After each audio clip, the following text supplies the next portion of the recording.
ఇంకా ఇవాల్టి మినీ వ్లాగ్‌లో మార్నింగ్ టు నైట్ రొటీన్ చూసేద్దామండి. పిల్లలకి లంచ్ బాక్స్ కోసం అని చెప్పేసి పాస్తా చేస్తున్నాను అనమాట. ఇంట్లో పాస్తా అయిపోయిందని బయట కొన్నాను. ఎక్కువగా నేను వాడేదొచ్చేసి డెసెనో పాస్తా ఉంటుంది కదా! అది బావుంటుందనమాట.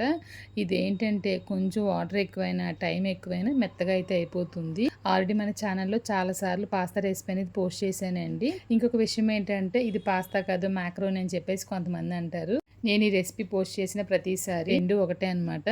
ఇంకా మార్నింగ్ బ్రేక్‌ఫాస్ట్ కోసమైతే ఓట్స్ అయితే చేసి ఇంకా పిల్లలిద్దరికైతే లంచ్ బాక్స్ పెట్టి పంపించేసానండి. ఈరోజు నాకు వంట పని లేదనమాట. ఆయనొచ్చేసి బయట తింటా అని చెప్పి అన్నారు. సో, అందుకని చెప్పి వంట పని అయితే లేదు. ఇంకా ఈయన వెళ్ళిపోయిన తర్వాత నాకు మాత్రం దోస వేసుకుని ముందు రోజు చేసిన బెండకాయ పులుసు వేసుకుని తినేసాననమాట. ఇంకా మధ్యాహ్నంగా అయితే సరే ఒక రెసిపీ చేద్దామని చెప్పేసి స్టార్ట్ చేశానండి. టైం అయితే ఒక 2:30 టైం అవుతుంది. కొంచెం పులుసు ఉంది కదా అని చెప్పేసి నాకు మాత్రమే చాలా కొంచెంగా రైస్ అయితే చిన్న కుక్కర్‌లో అయితే కడిగి పెట్టేసానండి.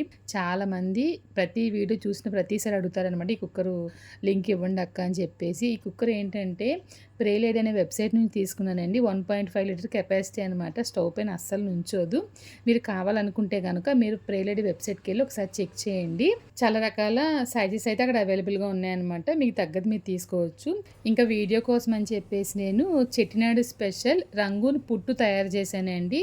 ఇది ఒక స్వీట్ రెసిపీ అనమాట. టేస్ట్ అయితే చాలా బాగుంటుంది.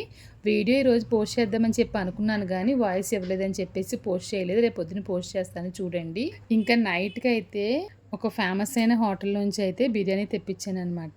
ఇది ఏమైందంటే వాళ్ళు యానివర్సరీ అని చెప్పేసి ఆఫర్ అయితే ఇచ్చారనమాట.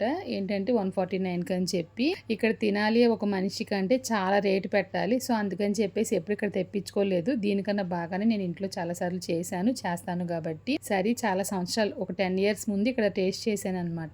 సరే తెచ్చుకుందాము తిందాము అని చెప్పేసి ముందు రోజే బుక్ చేసుకోవాలి. ముందు రోజే వెళ్ళి ఆ హోటల్‌కి వెళ్ళి బుక్ చేసుకుని మర్నాడు అంటే ఈ వీడియో తీస్తున్నా కదా ఆ రోజు వెళ్ళి తెచ్చుకున్నాం అనమాట. చూడడానికి చాలా బాగుంది. నేనేమనుకున్నానంటే ఎక్కువ డబ్బులు పెట్టుకున్నప్పుడే వాళ్ళు క్వాంటిటీ చాలా తక్కువ ఇస్తారు. ఈసారి తక్కువ డబ్బులకి క్వాంటిటీ ఇంకా తక్కువ ఇస్తారని చెప్పి అనుకున్నాను. కానీ క్వాంటిటీ అయితే చాలా బాగా ఇచ్చారు. కాకపోతే ఏంటంటే చాలా ఆశగా నోట్లో ముద్ద పెట్టుకున్న వెంటనే అస్సలు బాలేదనమాట. ఎలా ఉందంటే ఉత్తి రైస్‌లో ధనియాల పొడి, చికెన్ ముక్కలు కలిపేసి ఇచ్చినట్లుందనమాట. నార్మల్‌గా వీళ్ళ బిర్యానీ నేను టేస్ట్ చేసి చూశాను. చాలా బావుంటుంది. ఈ బిర్యానీ తిని 2, 3 రోజులైనా టేస్టు గుర్తొస్తూనే ఉంటుందనమాట. అంత బావుంటుంది టేస్ట్ అయితే. మరి ఆఫర్ ప్రైస్‌కి ఇచ్చినందుకు ఇలా చేశారా? ఏమైందనేది నాకు కూడా అర్థం కాలేదనమాట. డబ్బులైతే 100% అయితే వేస్ట్ అయిపోయింది. ఆశగా తిందాం అనుకున్నదంతా నిరాశ అయిపోయింది.